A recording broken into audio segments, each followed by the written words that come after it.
예, 이게 밤늦게까지 이렇게 3시간을 연장으로 쉬는 시간 없이 진행하는 강연은 제가 잘 못 봤습니다. 이게 중간중간에 그 공식적으로 이게 쉬는 시간이 있고 화장실도 다녀오시고 그러시는데 그 뉴질랜드 교포분들의 이게 열정이 여기 프로그램에 담겨 있는 게 아닌가 그런 생각을 해봤습니다.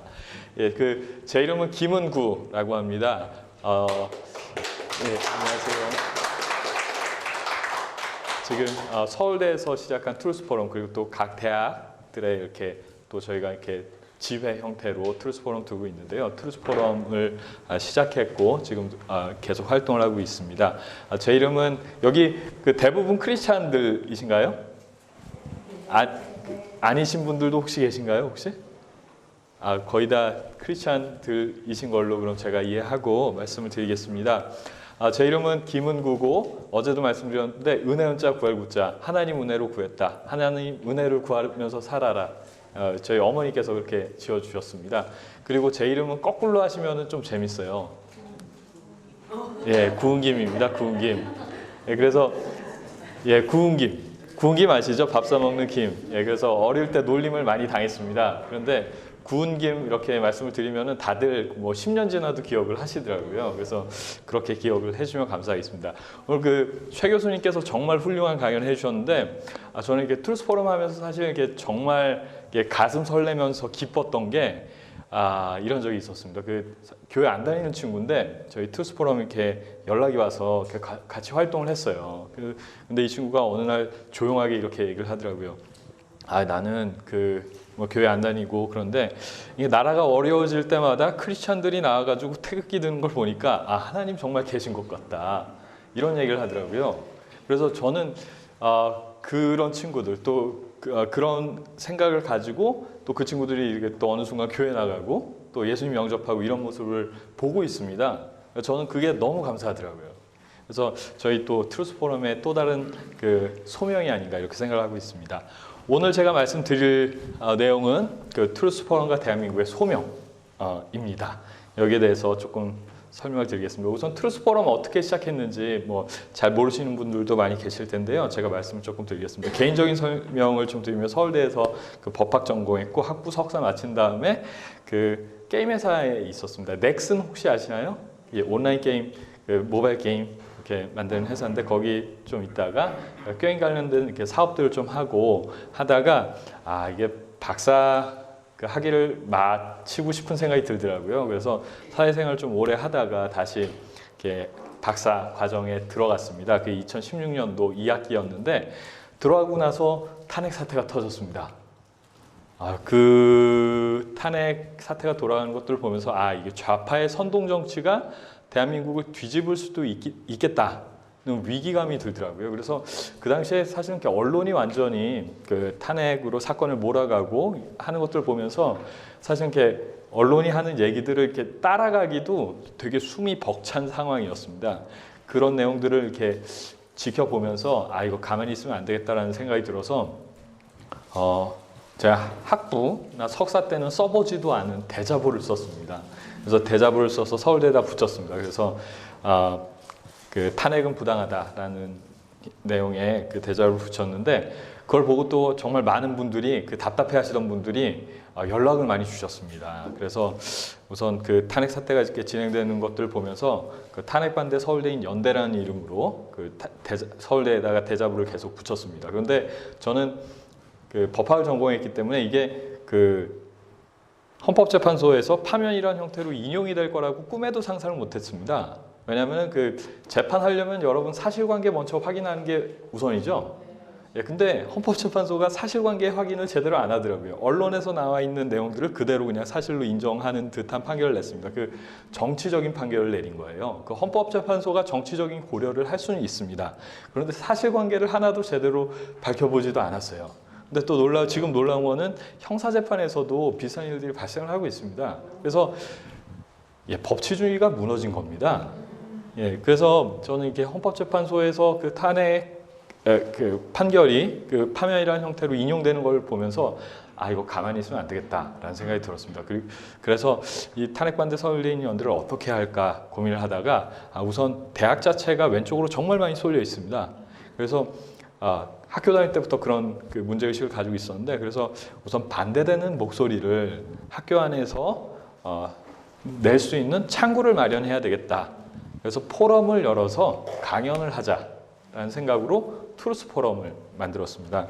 그래서 지금까지 36회 강연을 진행을 했습니다. 정말 훌륭하신 분들이 정말 저희 아껴주셔가지고 그 재능 기부를 많이 해주셨습니다. 이게 사실 이렇게 돈 들이고 모시기 어려운 분들도 정말 이렇게 자원해 주셔서 저희 먼저 연락해 주셔가지고 강의 이렇게 해주신 경우도 있고 한데요. 그래서 저희가 36회 지금까지 강연을 진행을 했고, 이 트루스 포럼이 서울대만 있으면 안 되겠다라는 생각에 트루스 얼라이언스라는 걸 구성을 해서 그 신청을 받아가지고 저희가 그 공식적인 가입은 그 웹사이트를 통해서 받고 있습니다. 한 900분 정도 신청해 주셨고, 그분들의 소속 대학들, 졸업생들 포함해서 카운트를 하면 한 100개 정도 대학이 됩니다. 그리고 그 중에서 재학생 대표가 있는 대학은 한 30개 정도가 됩니다. 저희가 이제 앞으로 해야 될 게 이렇게 신청해 주시고 관심 가져 주시는 분들, 이분들을 어떻게 잘 구성해서 조직을 탄탄하게 할 것인가, 이것이 저희에게 지금 남아있는 숙제입니다. 이것을 왜 트루스 포럼이라고 했냐? 우선 첫 번째로 서울대 모토가 베리타스 룩스메아입니다. 진리는 나의 빛이기도 하고, 그리고 우리에게 진리가 무엇입니까, 여러분? 예수 그리스도. 내가 곧 길이요 진리요 생명이니 나로 말미암지 않고는 아버지께로 올 자가 없느니라. 그리고 진리를 알지니 진리가 너희를 자유케 하리라. 그 말씀 저는 그렇게 믿습니다. 그렇기 때문에 그 진리 대신 예수님, 그리고 또 신앙이 없다고 하더라도 우리의 논의는 그 진실을 기반해야 됩니다. 그렇지 않습니까? 그래서 이 진실만이 그 지금 갈려있는 대한민국을 하나 될 수 있게 하겠다, 이런 생각에서 트루스 포럼이라고 이름을 지었습니다. 그럼 저희가 어떤 활동을 하고 있는지 설명드리겠는데요. 우선 포럼을 월요일에 합니다. 월요일 저녁에 하는데 올해부터는 2주에 한 번씩 하는 걸로 정례화했습니다. 그럼 이제 포럼이 없는 주간에는 뭐 하냐? 저희가 스터디를 합니다. 스터디를 모여서 하고 있고, 다양한 주제로 하고 있고, 지금은 북한인권조사위원회 보고서, 그 유엔에서 공식적으로 인정한 그 북한의 상태입니다. 인권 상태입니다. 그 내용을 최근에는 그 자세하게 공부를 하고 있습니다. 그리고 대자보도 저희가 자주 쓰고 있고요. 그리고 또 거리 집회도 하고 있습니다. 또 이렇게 대학생 청년회원 모임을 따로 진행을 하고 있는데요. 어떤 분들은 저희 사실 이렇게 연세 많으신 분들도 저희 트루스 포럼 이렇게 그 아껴주셔가지고 가입해 주신 분들이 많이 계시거든요. 그런데 그 가입을 했는데 왜 연락이 없냐, 이렇게 말씀하시는 분들이 계세요. 그 죄송하고 참 감사하기도 한데, 저희가 우선은 청년 조직, 젊은 사람들 조직 만드는 게 가장 우선인 것 같습니다. 그래서 저희가 우선 이렇게 청년 조직 만드는 데 집중을 하고 있습니다. 그래서 저희가 이렇게 한 6주에 한 번씩 이렇게 별도로 그 대학생 청년회원 모임 지금 진행을 하고 있고요. 그리고 또 올해부터는 기도 모임을 공식적으로 하고 있습니다. 저희가 사실 트루스 포럼에 많은 분들이 한 80% 정도가 크리스찬들입니다. 그런데 크리스찬이 아닌 20%도 있어요. 그래서 저희가 기독교적인 색채를 어떻게 드러낼까 말까 이렇게 고민을 되게 많이 하다가 올해부터는 그러니까 기독교 보수주의라는 이름으로 그 공식적으로 이렇게 표방을 하고 있습니다. 그러니까 작년 말부터. 그래서 저희가 트루스 포럼 기도 모임도 저희가 정기적으로 진행을 하고 있는데요. 그래서 매주 월요일에는 포럼이 있거나 스터디가 있습니다. 그래서 스터디를 하고 나면은 저희 이제 서울대에서 이렇게 대자보를 붙이든지 포스터를 붙이든지 뭐 이런 일을 하고 있고, 그리고 격주 토요일 저녁에 저희가 활동이 있습니다. 그것이 청년 모임일 수도 있고 거리 집회일 수도 있고, 그리고 또 기도 모임일 수도 있습니다. 저희 활동 지금 이렇게 하고 있다는 거 안내해 드리고요. 그리고 또 저희가 필요하다고 생각하는 다양한 활동들을 사실 이렇게 하고 있습니다. 이것은 트루스 포럼 탄핵 질의서라는 건데, 탄핵이 촉발된 가장 큰 중요한 이유는 국회에서 탄핵 결의가 통과했기 때문입니다. 여기에 대해서 국회의원들은 헌법기관으로서 책임을 지셔야 됩니다. 그렇죠? 그 당시에 사실 언론의 거짓된 선동으로 인해서 진행된 그 탄핵 사태에 국회가 정치적인 판단을 내리고 그것을 이렇게 수용한 것이거든요. 그런데 여러분, 박근혜 대통령 섹스 비디오 나왔나요? 880조 뭐 스위스 비밀 계좌 있다고 막 그런 얘기들 언론 도박되고 그러는데 아직도 안 나왔습니다. 예. 그래서 그 당시에 그렇게 거짓된 선동에 의해서 진행됐던 국회 탄핵 결의에 대해서 저희들이 하고 싶은 것은 국회의원분들께 지금 그 2년 전으로 돌아갔을 때 그 탄핵 결의 찬성하신 분들 또 반대하신 분들도 계실 텐데 거기에 대해서 어떻게 생각하시는지 의견을 여쭙고 싶습니다. 정중하게. 그래서 저희가 2월 22일 금요일입니다. 저희 그 비행기 타고 도착하면은 22일 아침이더라고요. 예, 제가 이번에 그 일정도 아주 타이트하고 아주 힘듭니다. 근데 딱 정말 필요한 일이고 그리고 또 같이 그 생각을 가지고 이렇게 함께 해주신 정종섭 의원님, 저희 법대 그 교수님이셨어요. 학장도 하시고 그러셨는데 이게 생각을 같이 해주신 교수님께서 이게 또 날짜가 이때밖에 안 되셔서 그 저희가 우선 이날로 잡았는데 그 금요일 아침에 그 서울에 도착하면 인천에 도착하면 바로 국회에 가야 될 것 같습니다. 그래서 이게 혹시 관심 있으신 분들 계시면은 요거 좀 같이 해주시면 감사하겠습니다. 저희가 국회의원 사무실 한 분 한 분 다 방문해서 그 서면을 드리려고 합니다. 이미 이메일로도 보냈고 그 우편으로도 보냈습니다. 그런데 답장을 주신 분이 안 계세요. 그래서 저희가 직접 가서 전달을 하려고 합니다. 그래서 그 관심 있으신 분들은 여기 여기 보시면 탄핵질의서.com으로 접속을 하시면 됩니다. 거기서 이렇게 신청을 해주시면 됩니다. 서울에 계신 분들 중에 그 관심이 있으실 만한 분을 알고 계시면은 이걸 좀 보내주시면 감사하겠습니다. 저희가 신청을 해주시면 팀을 짜가지고 한 팀이 국회의원 한 6분 정도 사무실에 도착해 직접 방문을 해서 그 탄핵질의서 그 서류를 직접 전달해 드리는 행사입니다.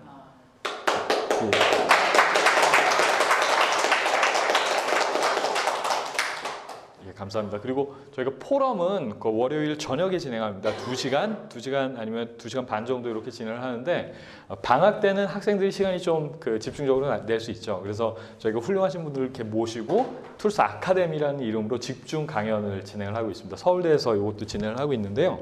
그래서 세 번째 툴스 아카데미를 진행합니다. 이번에는 그 대한민국의 진단과 기독교 보수주의라는 주제로 진행을 하는데 이거는 2월 25일에서 26일입니다. 그러니까 다음 주 월요일, 화요일입니다. 예, 그 2월 말 일정이 아주 너무 타이트해가지고 제가 정신이 없습니다. 그리고 요것도 한국에 계신 분들 중에 관심이 있으실 만한 분들한테 꼭 안내해 주시면 감사하겠습니다. 그리고 대학생, 신입생 친구들이 대학교 들어가기 전에 예방접종 해줘야 돼요. 예, 예방접종 해줘야 됩니다. 이게 지금은 또 이게 정교조 교육이 이렇게 많이 퍼져가지고 고등학교 때도 그런 얘기들 듣고 있는 친구들이 있긴 한데 그 대학에 들어가서 신입생들이 이제 앞으로 겪게 될 그 상황들에 대해서 미리 예방접종 해줘야 됩니다. 예, 우선 그러니까 대한민국의 그 역사에 대해서도 그렇고 그리고 또 그들이 그 신앙생활 특히 그 크리스찬 친구들 같은 경우에는 요즘에 기독 동아리 중에서도 좀 이렇게 잘못된 얘기들 어제 제가 말씀드렸죠. 그 자유주의 신학에 영향을 받은 기독교 동아리들이 생각보다 되게 많아요. 예방 접종 해줘야 됩니다. 그리고 또 이제 그 대학에 들어가면 이렇게 그 잘못된 성문화, 그러니까 세상적인 성문화에 완전히 이렇게 노출되기가 쉽습니다. 그런 것들에 대해서 예방 접종이 필요하다라는 생각으로 옛날부터 제가 이게 하고 싶었는데 이번에 처음으로 합니다. 그 트루스 포럼 대학생 신입생 오리엔테이션. 그래서 요것은 가입은 신입생ot.com 이렇게 하면은 이렇게 들어오실 수 있습니다. 신입생ot.com 한글로 하시면 돼요. 신입생ot.com 그래서 이것도 한국에 계신 분들 중에 관심이 있으실 만한 분들한테 꼭 안내를 해주시면 감사하겠습니다. 이것은 또 27일입니다. 그래서 2월달 일정이 아주 어쩌다 보니 빡빡하게 돼버렸습니다. 그리고 저희가 가끔씩은 이렇게 또 필요할 때마다 그 기자회견을 진행합니다. 이것은 국회에서 저희가 진행했던 기자회견이고요. 개인적인 얘기를 조금 드리겠습니다. 제가 트루스 포럼을 왜 어떻게 이렇게 하게 됐는지 이게 사실은 뭐 탄핵 사태가 빵 터져가지고 그냥 빵 하게 된 거기도 한데 사실은 그렇게 하게 된 뒷배경이 좀 있겠죠. 예, 그 말씀을 조금 드리겠습니다. 1996년도에 다들 뭐 하셨나요? 저기 제일 어리신 분 태어나셨나요 이때? 안 태어나셨어요? 예, 이런 분들이 많으시더라고요. 제가 지금 이렇게 트루스 포럼 활동을 같이 하면 이때 태어난 친구들 또 이후에 태어난 친구들도 같이 활동을 하고 있습니다. 지금 같이 활동을 하고 있는데 저는 이때 대학교에 들어왔습니다. 제가 뭐 어떤 분들은 이게 나이 들어 보인다고도 하시고 어떤 분들은 이게 나이에 비해서 되게 어려 보인다고도 하시고 그런데 저는 이때 대학교에 입학을 했어요. 대학교에 입학을 했는데 제가 대학에 들어갈 때 사실 제 주변에는 대학에 가신 분들이 많지 않았습니다. 예, 그리고 또 특히나 서울대 들어가신 분들은 제가 찾아볼 수가 없었어요. 그래서 저는 이렇게 생각했습니다. 이게 사람들이 교회 다니면 공부 못한다. 저는 그 얘기가 너무 싫더라고요. 그래서 사실 또 공부를 열심히 하게 된 계기도 있었던 것 같은데 그래서 그런데 이게 공부를 얼마나 열심히 해야지 서울대 가는지 잘 모르겠더라고요. 제가 다니던 고등학교도 서울대 들어가신 분이 제 윗기수는 없었고 그 위에 윗기수 중에 한 분이 계셨는데 그분이 법대 들어가셨어요. 그래서 이게 공부를 얼마나 잘해야지 이게 서울대 들어가나 이렇게 저는 참 궁금했습니다. 그래서 기도를 했습니다. 저는 이렇게 생각했어요. 서울대에 크리스찬들이 없나 보다. 내 주변에 크리스찬들이 되게 많은데 크리스찬들 중에 제 주변에 있는 크리스찬들 중에 뭐 서울대 간 사람들이 없으니까 여기는 크리스찬들이 별로 없는 대학교인가 보다. 그래서 하나님 저 거기 보내주시면 하나님 열심히 전하겠습니다. 이렇게 기도를 했어요. 그래서 감사하게도 한 번에 서울법대 붙었습니다. 그런데 참 기도를 그때 그렇게 해서 그런지 몰라도 벌써 20년 지났죠. 서울대 안에 교수님들이 시작하신 서울대학 교회라고 있습니다. 제가 석사과정 때부터 거기 다녔는데 그래서 지금 어떤 면에서는 20년 넘게 하나님께서 서울대에서 써먹고 계십니다. 그때 기도를 그렇게 해서 그렇게 하신 것 같아요. 그리고 트루스 포럼도 결국에는 이렇게 하게 됐는데요. 제가 대학교 처음 들어왔을 때 근데 깜짝 놀란 일이 있어요. 어떤 일이 있었냐면은 한국사 교양 수업이었습니다. 대학교 1학년 때 교양 수업이었는데 뭐 교수님이 앞에서 이렇게 강의를 하시면서 이제 유교에 대해서 이렇게 강의하시는 시간이 됐어요. 그래서 이렇게 시작하시더라고요. 유교는 북한의 남침으로 시작됐습니다. 이렇게 딱 얘기를 하셨는데 뒤에서 누가 아닙니다! 이렇게 소리 지르는 거예요. 근데 한 번만 소리 지르는 게 아니라 아닙니다! 남한의 북침입니다! 이러는 거예요. 저는 깜짝 놀랐습니다. 우선 첫 번째로 이게 대학교 오니까 교수님한테 대드는 사람들이 있구나. 고등학교 때는 상상도 못할 일이었는데 대학교에 오니까 교수님한테 소리치는 사람이 있구나. 그래서 놀랐고 또 두 번째로는 6.25 북한의 남침이 너무 당연하게 배웠잖아요. 그런데 이 아저씨가 좀 나이가 많은 복학생이었던 것 같아요. 이 아저씨가 너무 당당하고 확신에 찬 목소리로 아닙니다. 남한의 북침입니다. 이렇게 계속 소리를 지르니까 사실 거짓말이죠. 지금 이제 다 밝혀지지만 거짓말인데 거짓말도 그래서 정말 이렇게 확신에 찬 모습으로 해야지 이렇게 사람들이 속습니다. 저는 그분이 그렇게 확신에 찬 모습으로 말씀하시니까 이런 생각이 들었어요. 내가 알고 있는 게 잘못 알고 있는 것도 있을 수 있겠다. 내가 알지 못하는 어떤 진실이 이면에 숨어 있는 것들이 많이 있을 수도 있겠다. 이런 생각이 들었어요. 그러면서 제가 알고 있던 대한민국에 대한 이미지 또 이런 것들이 이런 것들이 약간 이렇게 부정적인 이미지들이 많이 쌓여갔습니다. 그리고 아시는 분들 아시겠지만 80년대 운동권의 전략 중에 하나가 학생에 침투하는 거였습니다. 그래서 서울대 같은 경우에는 80년대 중후반 되면은 이제 운동권도 그렇고, 학생회도 그렇고, 동아리도 그렇고 완전히 다 잠식당합니다. 제가 법대 96년도에 입학했을 때는 어떤 상황이었냐면은 입학하자마자 그 당시에 법대가 A, B, C, D반 4개가 있었어요. 그리고 입학을 하니까 제가 속한 A반은 4개의 학회로 구성이 돼 있었습니다. 저는 이게 고등학교 때 그냥 조인 줄 알았어요. 조인 줄 알았어요. 근데 학회, 운동권 학회입니다. 학생회에서 그렇게 시스템을 딱 만들어 놓은 거예요. 그러면서 신입생 오리엔테이션 할 때부터 의식화 교육을 시작합니다. 동영상 보여주고. 그러면서 이게 사회에 대한 문제의식을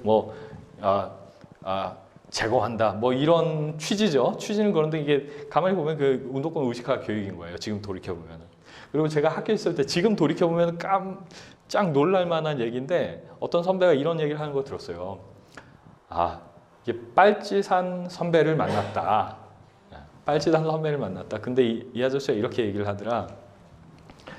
혁명이란 게 되게 어려워 보이지만 빨치산 아저씨를 만났는데 그 6.25 전쟁 딱 발발하고 나니까 보면 뭐 1, 2주 만에 대한민국 이렇게 그 파죽치세로 이렇게 내려오는 걸 경험을 했다. 그러니까 이게 결정적인 시점이 되면은 이게 혁명이란 게 지금은 되게 어려워 보여도 이게 순식간에 완성이 될 수 있다. 뭐 이런 얘기를 하더라고요. 사실 미친놈이죠. 그런데 이런 생각에 빠져드는 사람들, 제가 용어를 너무 센 걸 썼는데 죄송합니다. 이런 생각에 빠져드는 사람들이 대학에 너무 많이 깔려 있었던 거예요, 그 당시에. 그런데 그래서 이렇게 제가 이렇게 그 6.25 전쟁이 그러면 이렇게 나만의 북침인가에 대해서 사실 이렇게 고민을 많이 했어요. 고민을 많이 했는데, 근데 이게 나중에 다 밝혀졌습니다. 여러분들 여기 계신 분들은 아시겠지만 이게 사실은 이렇게 문제 제기를 제일 처음에 시작한 사람은 브루스 커밍스라고 이렇게 미국의 학자입니다. 미국의 학자가 이런 문제 제기를 했는데 근데 나중에 다 사실이 아닌 걸로 밝혀졌고 그 95년도에 한국하고 러시아가 수비하면서 예일친이 그 러시아의 비밀 문서들을 한국에 다 공개를 했어요. 거기에 보면은 다 나옵니다. 그러니까 김일성이 스탈린의 구체적인 지시를 받아서 이 그 전쟁을 이렇게 진행했던 것이 기습 남침을 한 것이 다 나옵니다. 그래서 저는 그때 그걸 딱 보고 너무 반가웠어요. 우선 제가 이렇게 궁금해하던 것에 대해서 이렇게 진실이 밝혀졌으니까 그러면 이게 저도 근데 이때는 이렇게 생각했습니다. 그럼 그때 잘못 알고 계신 분들도 이제 진실을 발견하셨으니까 반성하고 행복하시겠다. 저는 이런 생각을 했어요. 그런데 정말 중요한 거는 그렇게 헛소리 하셨던 분들이 사과하시는 분들이 안 계세요.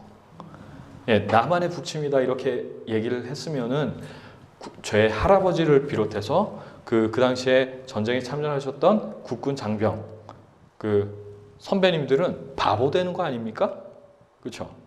근데 그 진실이 밝혀졌어요. 진실이 밝혀졌으면은 그런 분들을 바보 만들었던 거에 대한 진지한 사과나 반성은 분명히 있어야 되겠죠. 그런데 그런 게 없더라고요.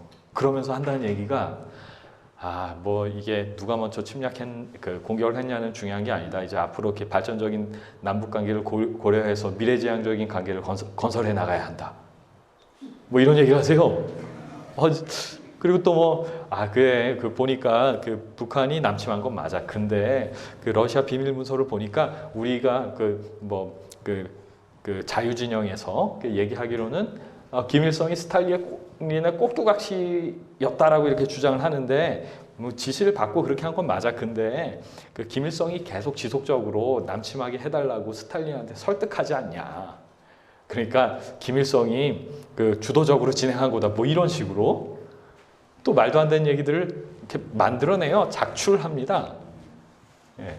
그러면서 결국에는 이게 김일성이 근데 왜 그렇게 남침을 할 수밖에 없었겠냐. 이거 이승만이 도발해서 그런 거다. 결국에는 기승전, 이승만 나쁜 놈. 이렇게 만들어가요.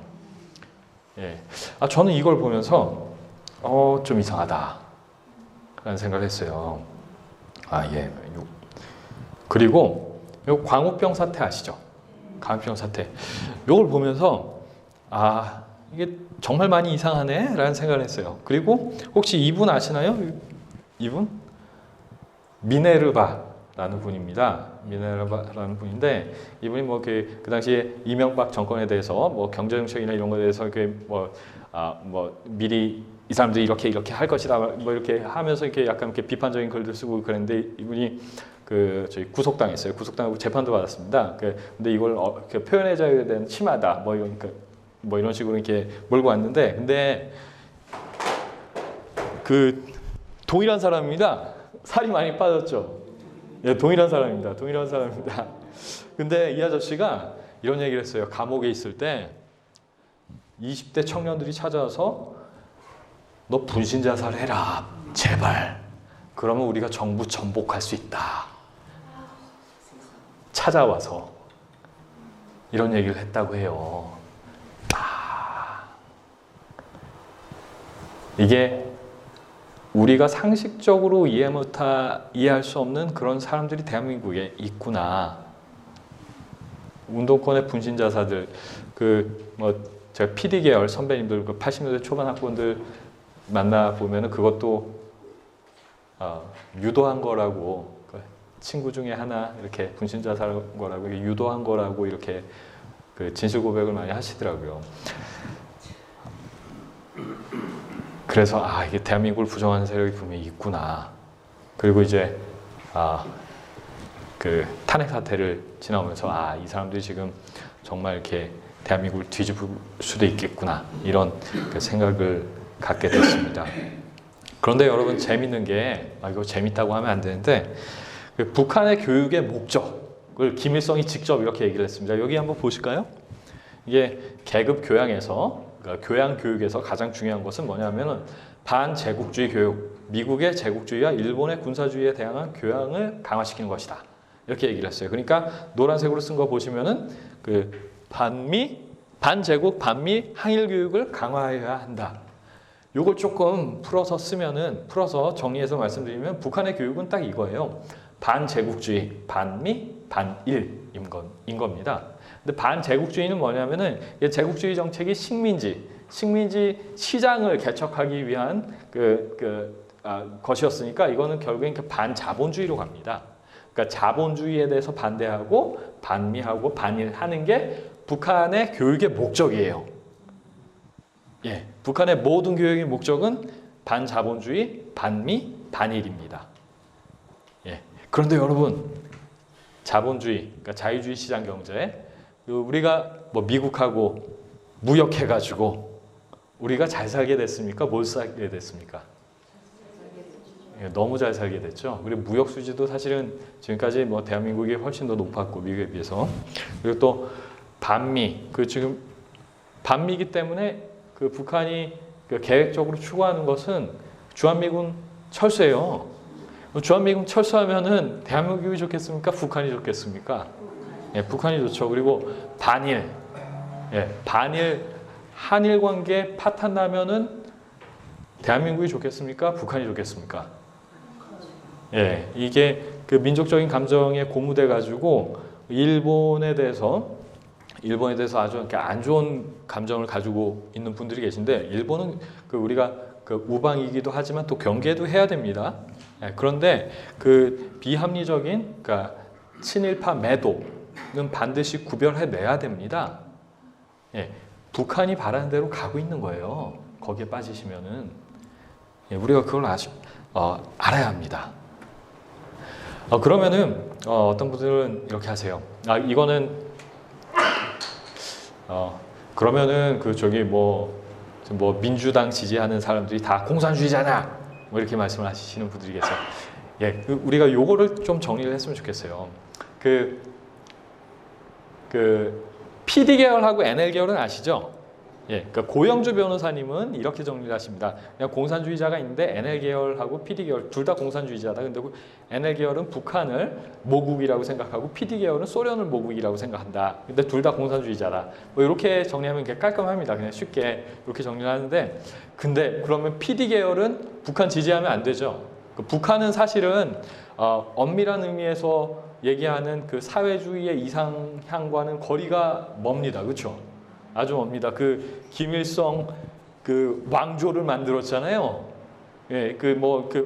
막시즘에 사실은 그런 거 없거든요. 근데 그럼 PD 계열의 사회주의자라면은 사실은 북한을 찬동할 수가 없어요.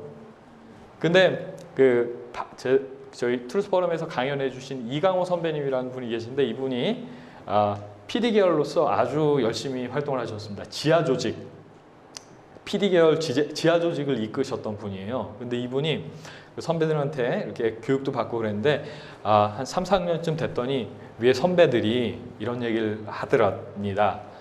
네가 그렇게 활동을 하다 보면 저 위쪽 동네 사람들도 만날 수 있고, 이런 얘기를 하더래요. 이분은 깜짝 놀랐답니다. 이분은 그냥 고전적인 의미의 PD 계열 사회주의자인 거예요. 북한은 미친 나라입니다. 이런 분들한테는. 예, 원래는 그 사회주의 운동을 한다고 했을 때도 사회주의 자체도 문제가 많이 있지만, 근데 북한을 인정할 수가 없는 거예요. 예, 북한을 인정할 수가 없는데 그분의 말씀의 결론은 NL이건 PD건 종국적으로는 북한과 연결되어 있다라는 겁니다. 그래서 평양에 지시를 받는다. 평양에 지원을 받는다. 그분 그렇게 말씀하시더라고요. 그럼 이제 평양, 그것을 이렇게 종국적으로 컨트롤하는 평양이 있고 그 아래는 종북 세력이 있습니다. 그렇죠? 그리고 나서 이것을 뭐 이렇게 평화주의라는 이름으로 친북적인 활동을 하시는 분들이 계세요. 요 성격이 약간씩은 다릅니다. 그렇죠? 그러니까 평양에서 이렇게 지시하는 사람들하고 종북 세력하고 친북 세력 성격이 조금씩은 달라요. 그렇죠? 그리고 또 아셔야 될 게 기회주의자들이 있습니다. 옛날에는 90년대 특히나 80년대 운동권 한 거를, 그러니까 운동권에서 활동한 것을 민주화 운동한 거라고 이렇게 아름답게 포장해가지고 그걸 바탕으로, 그 경험을 바탕으로 국회의원 되신 분들 아주 많이 계세요. 그렇죠? 예. 그 당시에 뭐 민주화 운동의 의미도 있긴 하죠. 그런데 그 민주화 운동이 대한민국의 자유로운 가정적인 그 민주주의 시스템 아래에서 북한을 추종하는 사람들이, 대한민국을 부정하는 사람들이 사실은 공산주의 운동을 하고 반체제 운동, 반 대한민국 운동을 했는데 이게 민주화로 포장되는 건 정말 위험한 거죠. 그렇죠? 근데 이런 분들이 그 경험을, 그 경력을 이용해서 그냥 자기의 입신 양면을 위해서 기회주의적으로 그런 것들을 이렇게 활용하는 거예요. 그러니까 이거는 어떤 면에서 이렇게 타락한 리버럴입니다. 자유주의. 자유주의는 박성현 선생님 아시나요? 백모 선생님 표현으로는 건강한 리버럴이 있고 타락한 리버럴이 있다고 합니다. 건강한 리버럴은 적어도 진실을 존중하는 경향이 있는데, 이게 타락한 리버럴은 그냥 자기의 어떤 정치적인 목적 달성하기 위해서 거짓까지도 이렇게 전략적으로 사용한다. 그러니까 기회주의자예요. 쉽게 얘기하면은 이런 사람들이 다 섞여 있습니다. 그리고 또 뭐 어떤 개인적인 안타까운 일들로 인해서, 또 아니면 직장이나 뭐 어디 사회에서 이렇게 잘못된 경험들, 이런 것들 때문에 이렇게 사회적인 반감을 가지고 있는 사람들이 있어요. 이런 사람들이 보면은 다 함께 움직입니다. 예를 들어서 요즘 젊은 친구들 중에 그냥 통일하면 좋은 거지, 지금 뭐 문재인 정권 어쨌거나 북한 잘 달래가지고 통일하려고 하는 거 아니냐, 이렇게 얘기하는 사람들이 있어요. 이런 친구들이 공산주의자인가요? 공산주의자는 아니에요. 그렇죠? 그러니까 여러분들이 이것도 명확하게 구별하셔야 돼요. 이게 답답하신 마음에 어르신들 중에 생각에, 저희들의 생각에 다 공감을 안 하면, 야, 너 공산주의자! 뭐 이렇게 얘기하시는 경우도 있는데, 근데 구별은 해야 됩니다. 이 스펙트럼을. 그래야지 우리가 좀 지혜롭게 접근할 수가 있는 것 같아요. 그런데 이것이 제가 아까 경험했던 이 대한민국을 부정하는 세력이 이게 국가 간에만 연결되는 이슈는 아니더라고요. 이게 왜 그러냐면은 이게 우리의 신앙, 기독교인으로서 신앙과 연결된 문제입니다. 어제 자유주의 신학에 대해서 말씀을 드렸는데, 자유주의 신학이 뭐냐? 성경을 해석을 하는데 인간의 이성, 인간의 감정, 인간의 경험을 가지고 해석을 하는 거예요. 그래서 이게 처음에 종교개혁 시작할 때는 긍정적인 의미도 있었습니다. 왜냐하면 성경의 해석을 가톨릭 교회가 독점했으니까요. 성경 읽는 것도 신부님들만 읽었고, 그것을 그러니까 가톨릭 교회를 위한 해석만을 했던 거예요. 그 성경 말씀이 정확하게 어떤 건지는 차치하고. 그렇기 때문에 우리가 성경을 직접 읽자, 그리고 예수님 만나자, 하나님 만나자 한 게 종교개혁이에요. 그거는 참 건강한 거죠. 근데 그게 도를 넘어서 성경을 자의적으로 해석합니다. 어제 말씀드렸죠. 퀴어 신학. 성경을 동성애를 지지하는 형태로 해석을 합니다. 예수님도 동성애자였고, 다윗과 요나단도 동성애자였고, 어제 말씀을 드렸죠. 그리고 또 민중신학이라는 게 있습니다. 그러니까 성경을 막시즘적인 관점에서 해석을 하는 거예요. 민중의 해방이라는 관점에서 해석을 하는 거예요. 근데 이건 참 문제가 뭐냐면 가난한 사람들만 구원받는 신학입니다. 예수님 필요한 사람들은 가난한 사람뿐만 아니라 우리 모든 사람이 예수님 구원의 은혜가 필요합니다. 그렇죠? 이것을 그 인간적인 인본주의적인 사랑으로 치환해가지고 교묘하게 왜곡합니다. 우리가 이 싸움을 알아야 돼요. 그리고 이게 이런 분들이 그 민중신학 하시는 분들이 주체신학 하면서 김일성주의 신학을 인정을 하세요. 네, 김일성이 하나님이다 이런 신학을 신학으로 인정을 하십니다. 그러면서 뭐 그 안에서 최대한 긍정적인 의미들을 막 부여하시려고 하세요. 그리고 우리가 분단 신학은 극복하고 이제 통일 신학으로 나가야 된다. 뭐 이런 말씀을 하세요. 여러분들에게 우리 신앙과 연관된 문제입니다. 그렇기 때문에 깨어 계셔야 합니다. 이런 분들이 가만히 보면 자학적 역사관에 빠져 있어요. 그러니까 대한민국은 부정한 나라다. 그리고 또 뭐 미국에도 이런 분들 많이 있습니다. 미국이 무슨 자유의 나라냐? 그러니까 미국이 그 흑인 노예들 억압했던 것, 그 인디안들 억압했던 것 이런 것들 다 잊었냐? 뭐 이러면서 부분적으로 맞는 내용도 있죠. 그래도 또 극복해야 되는 내용도 있긴 한데, 근데 거기에 그런 이렇게 문제점들을 침소봉대해가지고 아주 자학적 역사관에 빠져 있습니다. 이것들을 저희가 극복해내야 돼요. 그리고 유럽의 교회들 다 무너졌습니다. 그렇죠? 그런데 참 감사한 게 정말 신앙 좋은 사람들이 남아 있더라고요. 저는 이렇게 그 친구들을 보면서 이렇게 참 감사했는데, 그런데 어쨌거나 유럽의 교회들이 옛날 같지 않아요. 근데 왜 무너졌습니까? 그 신학교가 자유주의 신학 들어가고 나서 신학교 무너지고 나니까 교회가 무너졌죠. 근데 교회가 무너지고 나니까 사회까지 같이 무너진 겁니다. 미국도 위태위태하죠.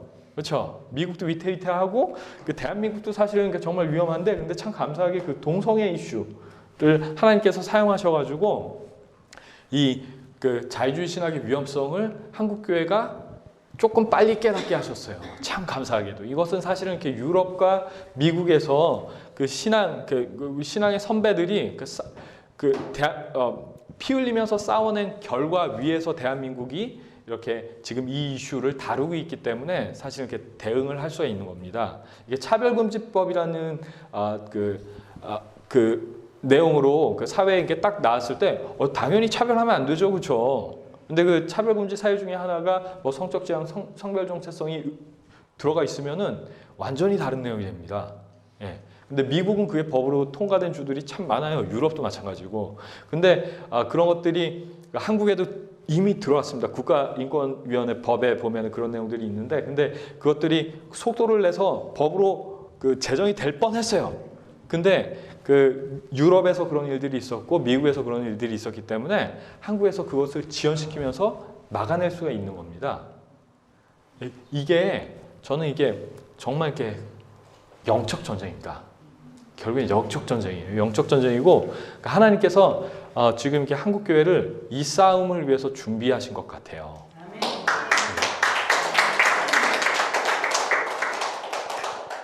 그래서 저는 이 싸움을 뒤에도 말씀드리겠지만 우리가 이 싸움을 잘 싸우면은 단순히 이렇게 통일만 되는 게 아닙니다. 이게 아까 전에 말씀드린 것처럼 이게 자유주의 신학 하시는 분들이 뭐 민중 신학 하시면서 주체 신학을 인정하시고 북한 체제를 인정하세요.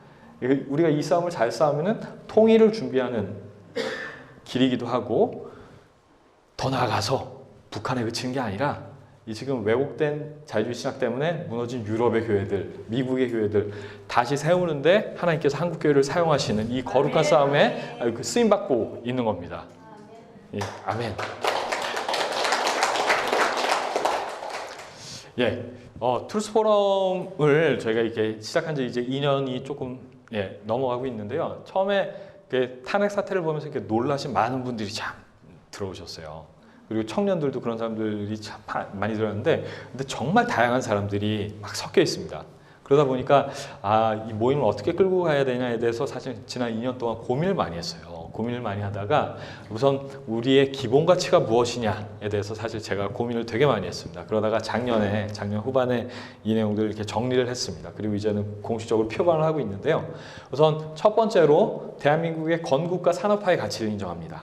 예, 선배 세대가 이뤄낸 위대한 유산입니다. 사실 대한민국의 건국 그리고 대한민국의 성장, 이거 말이 안 돼요. 객관적으로는. 사실 저는 이게 하나님의 축복이라고 생각하는데, 이 축복을 우리가 선배 세대로부터 잘 계승받고 이것을 이렇게 전달하는 것이 우리의 사명이라고 생각합니다. 그리고 또 두 번째, 북한의 해방. 이것은 우리 민족의 사명입니다. 민족의 사명. 예.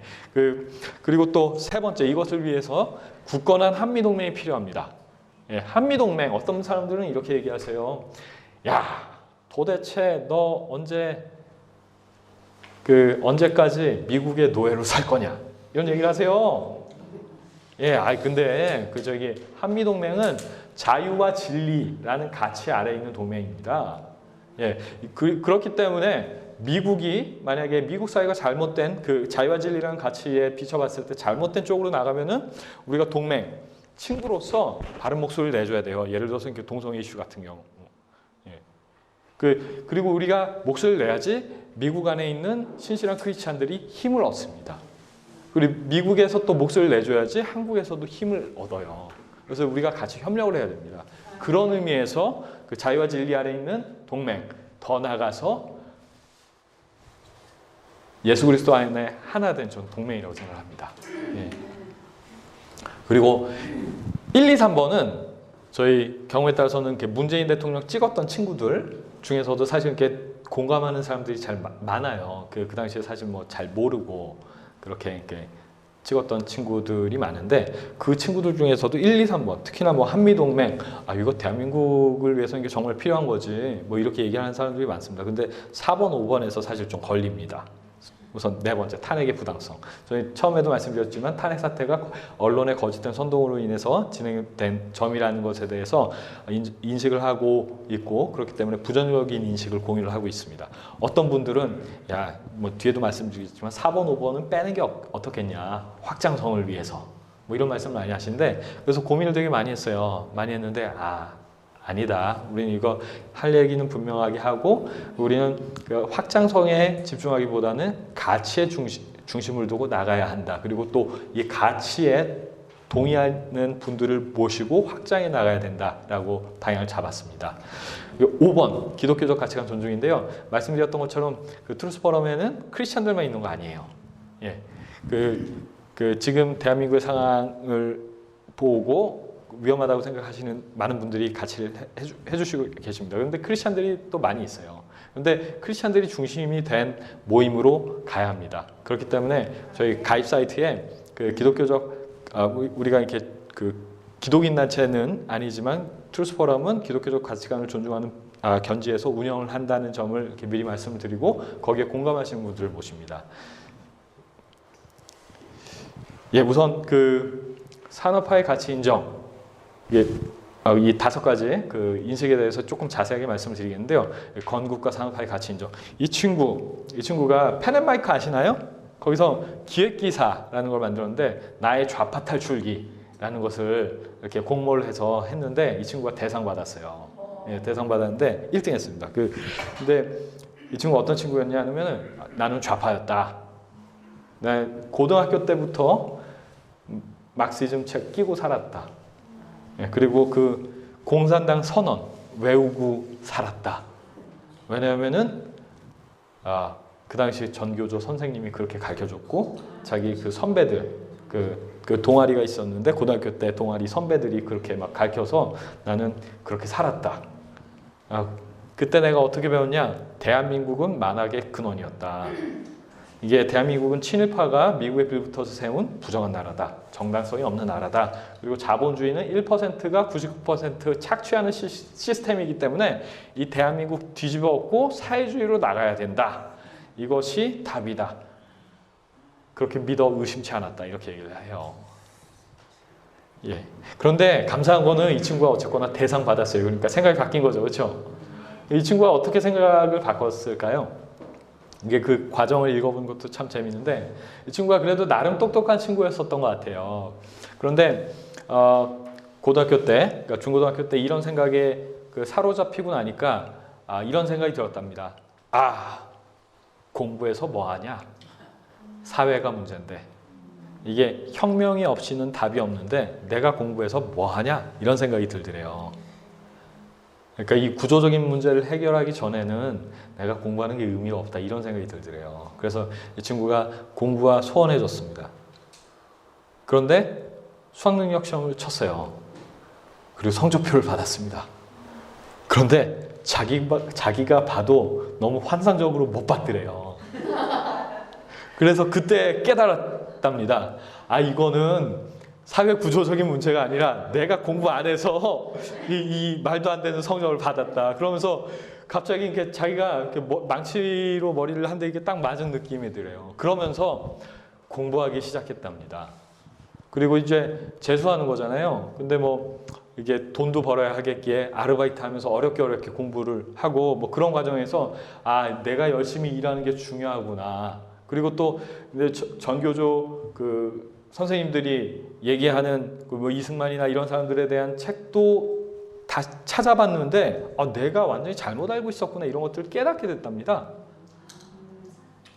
박수 한번 쳐주세요, 이 친구. 지금 대한민국 상황이 안타깝지만 그래도 이런 친구들이 하나씩 늘어나고 있어요. 저는 이것이 희망이라고 생각을 하고 제가 작년에 드디어 결혼을 했습니다. 그 노총각으로 늙어 죽을 뻔하다가 작년에 이렇게 나이 40에 나이 40에 저희 저 구제해 주시는 분을 만나가지고 이렇게 결혼했는데, 근데 제 아내가 한국 사람이 아니에요. 저 키르기스탄 고려인입니다. 그래서 생긴 거는 그냥 이렇게 한국 사람인데 그 소프트웨어는 완전히 그 사실 뭐 약간 이렇게 미국 사람에 가까워요. 미국에서 공부도 했고 그래서 처음에 탄핵 사태가 이렇게 딱 진행이 될 때 제가 막 이렇게 얘기하는 것들을 하나도 이해를 못 하더라고요. 저는 너무 답답했습니다. 제 눈에는 보이는데 이 친구 입장에서는 제가 이해가 안 가는 거예요. 그래서 이게 서울대에 지금 이렇게 북한 전문가가 오니까 우리가 같이 얘기를 들어보자 이러면서 저보고 같이 가자고 그러더라고요. 그래서 그때 오신 분이 이분입니다. 그 데이비드 스트라우브 박사님이라고 혹시 아시나요? 전문가예요. 그 한국 문제 전문가입니다. 미국 국방부에서 일하셨고 그러다가 이제 민주당 계열이세요. 민주당 계열이신데 이분 참 훌륭하신 분이에요. 이런 분들이 근데 이용을 많이 당하십니다. 이분은 어떤 입장이냐면은 그러니까 한미 관계에 대해서 얘기할 때 최대한 한국 입장에서 생각하시려고 노력을 많이 해주세요. 되게 감사한 거죠. 그런데 이런 분들이 이용을 많이 당하세요.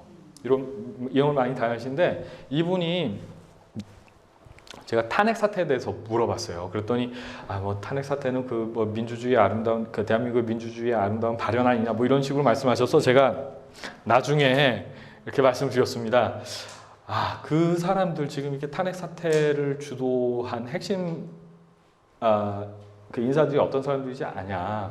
80년대 그 학생 운동을 주도했던 핵심 세력이 어떤 사람들이지 아냐 이렇게 제가 여쭤봤어요. 그랬더니 저한테 이렇게 답변을 하시더라고요. 그래서 첫 번째, 공산주의는 소멸하지 않았냐. 그리고 80년대 주사파 운동권 전향하지 않았냐 이렇게 얘기를 하시더라고요. 그래서 제가 나름대로 답변을 드렸는데 여러분 80년대 소련 망했잖아요. 근데 왜 아직도 이러고 계신 걸까요? 왜 이러냐 하면은 이분들은 이럽니다. 그 당시에 이렇게 소련 무너진 거 보면서 이렇게 사회주의의 허상을 보고 전향하신 분들도 많이 계신데 전향 안 하신 분들은 어떤 생각을 하시면서 전향을 안 하시냐? 이게 소련은 우선 첫 번째 스탈린이 문제였다.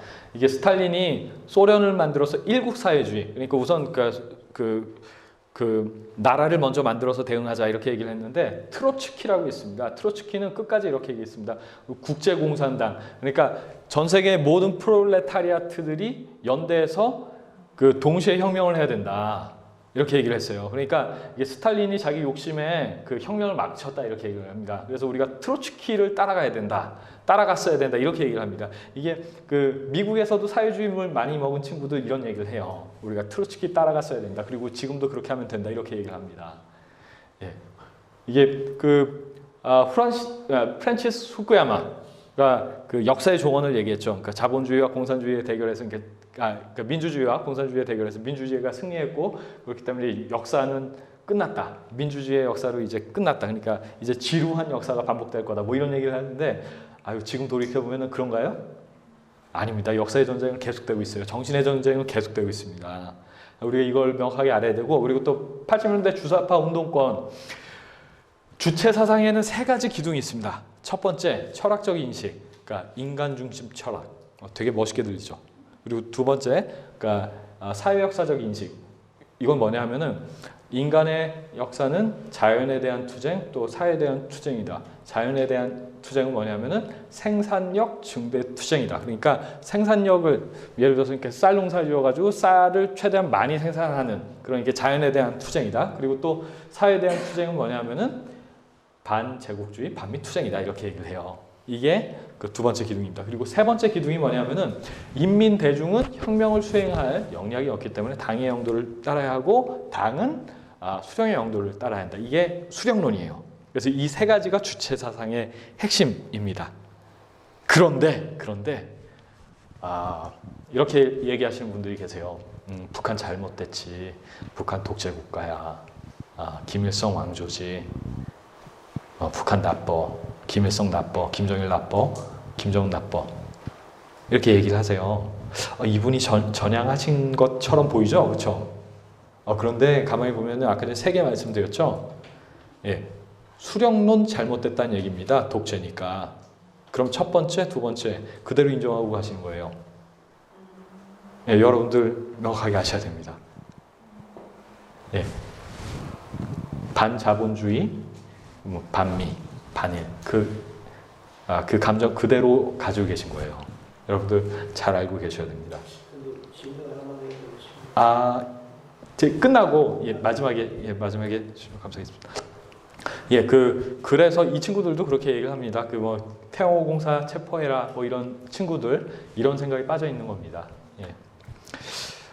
대한민국의 근현대사 왜곡된 게 너무 많아요. 아까 전에도 말씀해 주셨는데 최 교수님께서 말씀해 주셨는데 정읍선언. 제가 정읍선언 처음에 이렇게 들었을 때 어떤 얘기였냐면은 이승만이 그때부터 대한민국을 딱 잘라가지고 그 아래에서 그 남쪽 정부에서 그 권력을 장악하려는 독재자적 야욕을 드러냈다 이렇게 얘기를 해요. 근데 여러분 그 정읍 발언이 있었던 게 1946년 6월 3일입니다. 그 전에 북한에서 어떤 일이 있었냐면은 46년 2월 8일에 북조선 임시인민위원회라는 게 만들어졌어요. 여기 그림이 좀 작은데 여기 보시면은 임시인민위원회는 우리의 정부다 이런 얘기가 여기 적혀 있습니다. 여기 작아서 죄송한데 그리고 토지개혁했어요. 토지개혁 아무나 하나요? 정부가 합니다. 그렇죠? 국가가 하죠. 북한은 이미 소련의 지도하에 사실상의 국가 체제가 돌아가고 있었던 겁니다. 그런데 이승만 대통령이 독재자적 발톱을 드러낸 건가요? 그리고 정읍 발언을 내용을 가만히 보시면은 이거는 정읍 선언에도 명확하게 나와 있어요. 이게 글씨가 작아서 죄송합니다. 이게 지금 난방만이라도 우리가 빨리 임시정부나 위원회 같은 거 만들자. 그래서 38도 이북에서 소련이 철퇴하도록 세계 공론에 호소하자라는 게 정읍선언의 기초예요. 그러니까 소련을 몰아내자 북한에서. 이게 정읍선언의 골자입니다. 이게 무슨 독재자적 야욕을 드러낸 건가요? 권력에 대한 야욕을 드러낸 건가요? 이게 그러니까 소련이 하고 있는 일을 이분이 너무 정확히 아셨던 거죠. 이승만이 친일파입니까? 친일파라고 많이 얘기를 하세요. 근데 재팬 인사이드 아웃 아세요? 아시나요? 재팬 인사이드 아웃? 안 읽어보셨으면 꼭 읽어보세요. 뒤에 96년도에 아직 안 태어나셨던 그 분도 꼭 읽어보세요. 이거 읽어보시면은 이승만 대통령이 국제 감각이 얼마나 뛰어나셨는지 그 당시에 그 정도의 국제 감각을 가지고 있는 분이 대한민국에 계셨다는 게 정말 하나님의 축복이었습니다.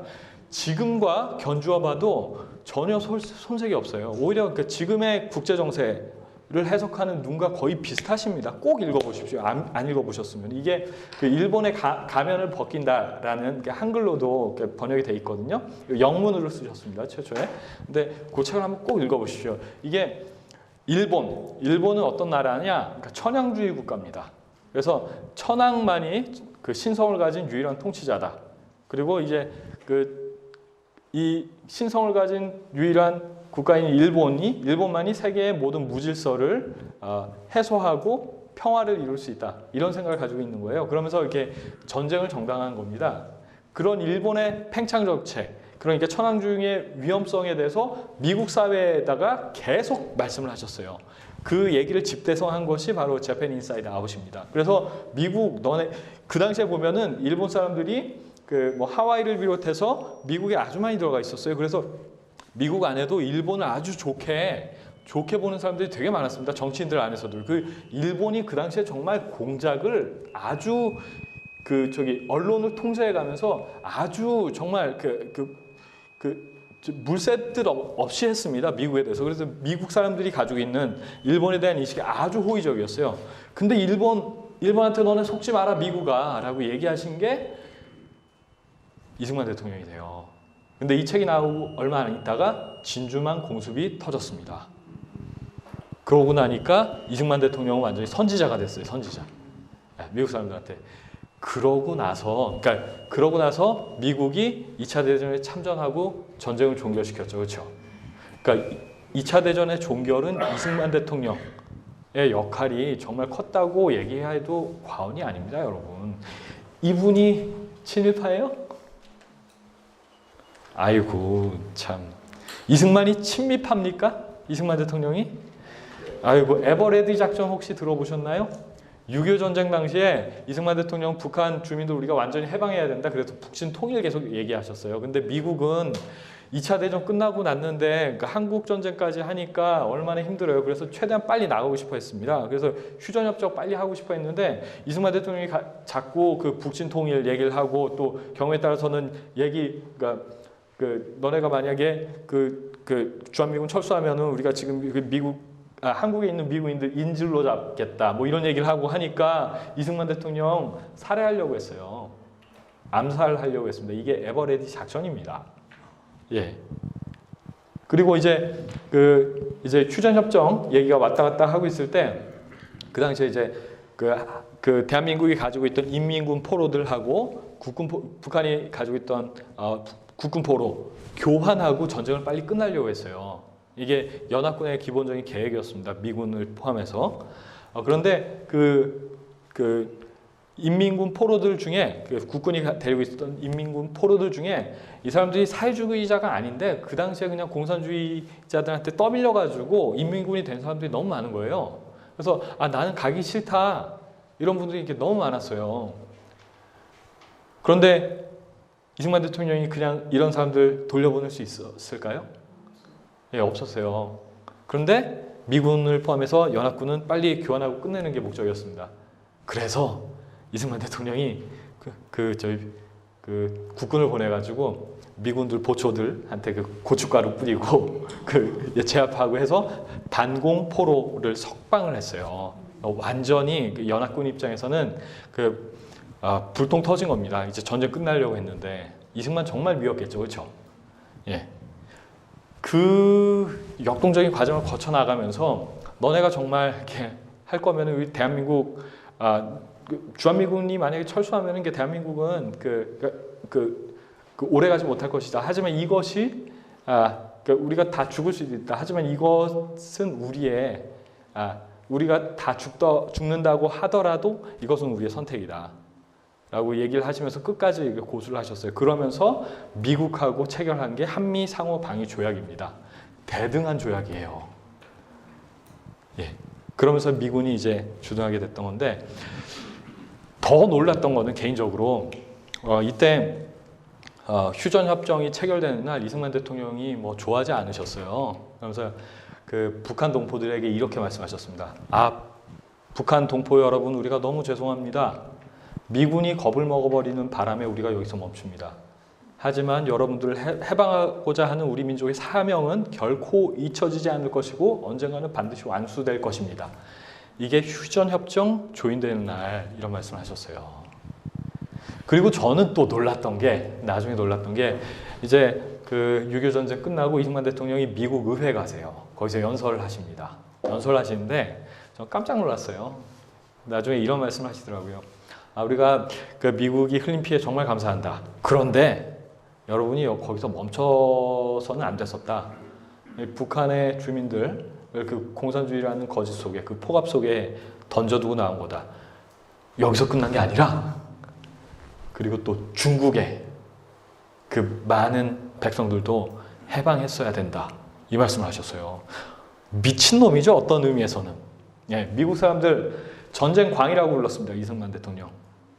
근데 여러분 그 일 있고 나서 10년 뒤 어떤 일이 있었죠? 15년 뒤 중국에서 있었던 일 아시죠? 대기근, 문화대혁명 하면서 뭐 통계상의 그 차이는 있지만 많이 잡으면 한 8,000명 죽었다고 하죠. 8천만 명 죽었다고 하죠. 중국 땅에서. 예. 이승만 대통령 어떨 때 보면 소름 끼쳐요. 예. 이런 이승만 대통령을 가지고 그 6.25 때 6.25 전쟁 나니까 헬기 타고 제일 먼저 도망갔다 이렇게 얘기하시는 분들이 계세요. 근데 그 당시 헬기 없었습니다. 그리고 피신하실 때 그 북한군이 청량리까지 온 상황이었어요. 그리고 서울역에서 기차 타고 내려가셨는데 대구까지 가셨다가 내가 이렇게 올 게 아니었었다. 그 싸우고 있는 국군을 위해서라도 내가 남아 있었어야 됐다라고 생각하고 다시 올라오시다가 대전까지 왔을 때 그 참모들이 지금 이제 서울 한바탕 했습니다. 이 얘기 듣고 거기서 이제 멈추셨던 분이에요.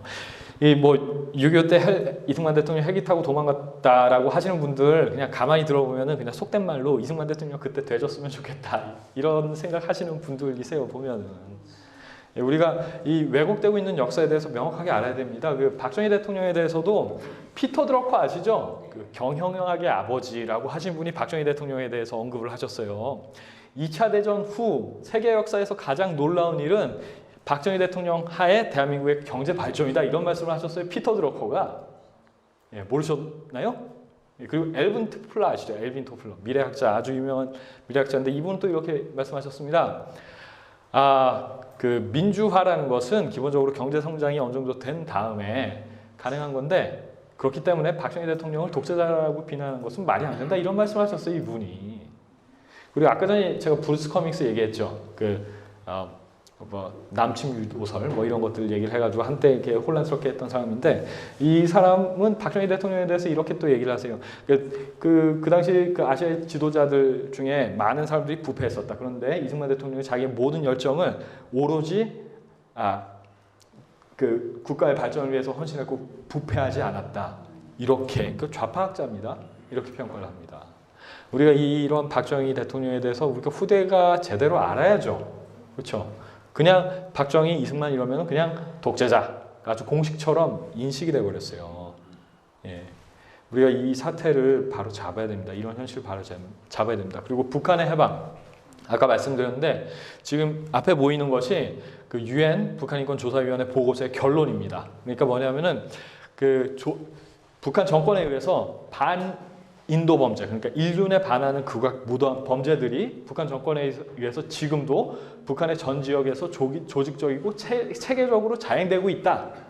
그리고 이런 수준의 그 인권 침해는 지금 그러니까 세계에서 유례를 찾아볼 수 없는 잔혹한 것이다. 우리는 이런 국가 시스템을 전체주의 국가라고 부른다. 그러니까 뭐예요? 유엔이 북한을 공식적으로 전체주의 국가라고 인정을 한 겁니다, 여러분.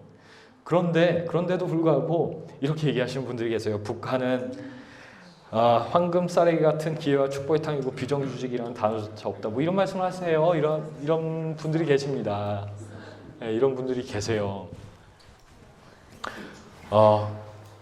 우리가 그리고 또 이 만화 제가 그 아내하고 이렇게 얘기를 하다 보면 문재인 정권의 지금 북한 정책이나 이런 것들이 어쨌거나 그 문재인 정권 그 북한 좀 달래가지고 잘해보려고 하는 거 아니냐 이런 얘기를 하는데 제가 이 얘기를 했더니 깜짝 놀라더라고요.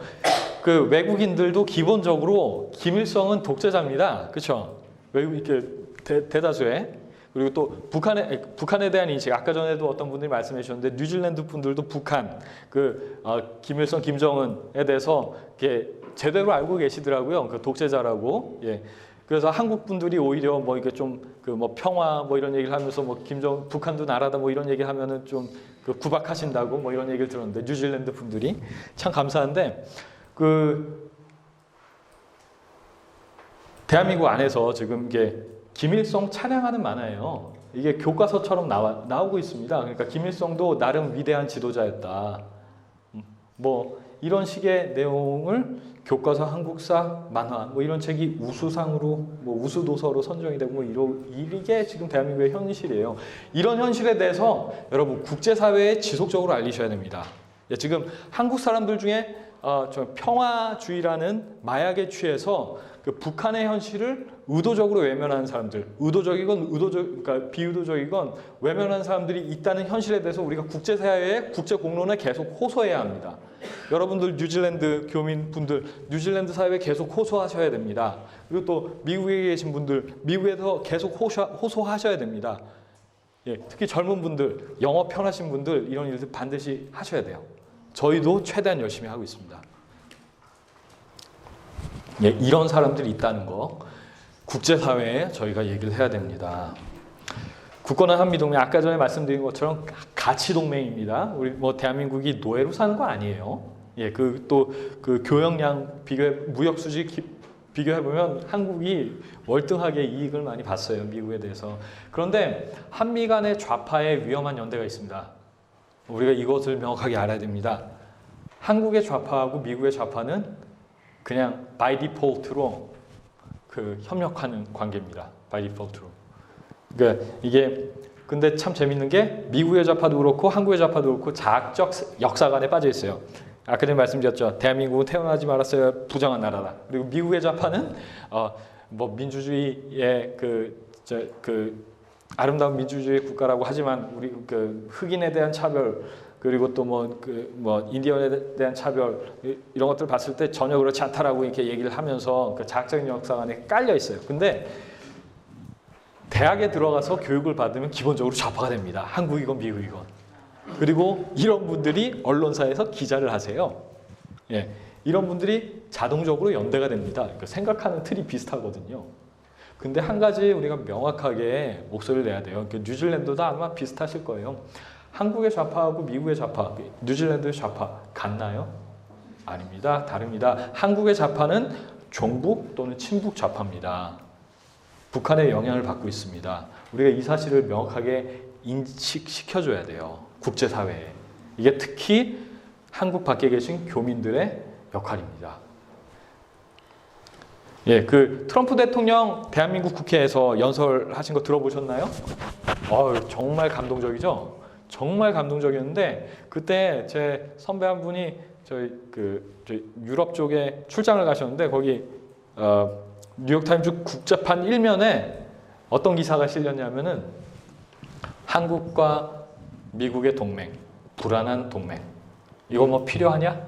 뭐 이런 식의 기사가 탑뉴스로 실렸어요. 국제판 1면에. 그리고 뒤에 보시는 거 Is South Korea's alliance with the United States worth it? 이게 그 뉴욕타임즈 기사에 실린 건데 그 구세웅이라는 사람이 쓴 건데 그 사람이 그 기사 썼거든요. 그러니까 이런 식의 기사를 계속 미국 사회에서 내면은 한국 사람들의 일반적인 인식, 일반적인 바람이 미국 사회에 제대로 전달이 되겠습니까? 안 되죠. 이게 그리고 대한민국 국민들의 일반적인 의견도 아니에요. 그렇죠? 우리가 목소리 내야 됩니다. 특히 교포분들이 지속적으로 목소리를 내셔야 됩니다. 예, 보시면은 노란색으로 표시된 곳, 뉴욕 타임스, 워싱턴 포스트, 허핑턴 포스트, 그리고 CBS, CNN, 한국에 있는 언론사예요. 원래는 미국 언론사인데 한국에도 뭐 지사나 뭐 이런 형태로 이렇게 그 브랜치를 가지고 있는 언론사인데 다 좌파만 있습니다. 예, 이게 지금 대한민국 언론의 현실입니다. 바로 잡아야 됩니다, 여러분. 탄핵의 부당성에 대해서 말씀드리겠습니다. 정홍원 총리께서 이렇게 말씀하셨는데, 예, 박 대통령 뇌물 받았다는데 뇌물 어디 있습니까? 아직도 안 나왔어요. 예, 아직도 안 나왔습니다. 그리고 우종찬 기자님이라고 아신지 모르겠는데 이분이 박근혜 대통령과 연관된 형사 사건에 대해서 아주 자세하게 분석을 많이 하셨습니다. 뭐 박근혜 대통령 개인적으로 좋아하실 수도 있고 안 좋아하실 수도 있어요. 근데 그걸 떠나서 우리 법치주의의 문제, 대한민국의 상태에 대한 문제를 다루는 겁니다. 이분 말씀으로는 안종범의 개인 범죄, 그러니까 개인 비리로 이해를 하시더라고요. 그리고 그 당시에 이런 얘기가 있었는데 이분이 이병호 전직 국정원장입니다. 국정원장인데 박근혜 국정원이 그 김정을 암살하려는 북한 내 혁명 조직의 존재를 파악하고 지원했다. 이게 이병호 국정원장의 형사재판 기록에서 공식적으로 확인됐어요. 옛날에는 이런 내용들이 그냥 추측으로만 돌아다녔습니다. 근데 미국에서도 실제로 그런 움직임이 있었고 한국 안에서도 실제로 국정원이 그러니까 북한의 그 자생적인 혁명을 지원하는 프로젝트가 있었습니다. 그래서 USB에다가 그 북한의 실상 이런 정보들을 이렇게 집어넣고 그 뿌리고 이런 일들이 박근혜 대통령 국정원 아래서 있었어요. 진행이 되고 있었어요. 그런데 이게 그 탄핵의 그래서 배후가 그 사실은 그 체제 전쟁입니다. 예, 체제 전쟁인데 거기서 이제 북한은 여기서 만약에 무너졌으면은 이게 정말 이렇게 회생할 가능성이 없기 때문에 모든 것을 걸고 체제 전쟁을 진행했던 것 같아요. 그것의 결론이 탄핵이 아닌가 이렇게 생각을 하고 빌 거츠라고 이분은 미국인 군사 전문가 중에 한 분이세요. 군사 평론가인데 이분은 그러니까 워싱턴 타임즈에 이런 기사를 싣기도 했습니다. 북한은 미국과 한국을 상대로 사이버 공작 그리고 비밀 선전 선동하고 있는데 박근혜 대통령 전 대통령 탄핵과 구금은 그 성공의 결과다. 이렇게 얘기를 하시는 분들이 미국에서도 늘어나고 계세요. 그리고 지금 우리 이제 드루킹 얘기 많이 나오죠. 예, 그 드루킹 같은 사람들이 여러분 대선 때만 있었겠습니까? 예, 탄핵 사태. 그 당시에 그 언론을 도배했던 거짓 여론들 만들어내는데도 아주 열심히 활동을 했을 거라고 생각하는 게 너무 합리적이죠. 그렇죠. 그 전에도 마찬가지고요.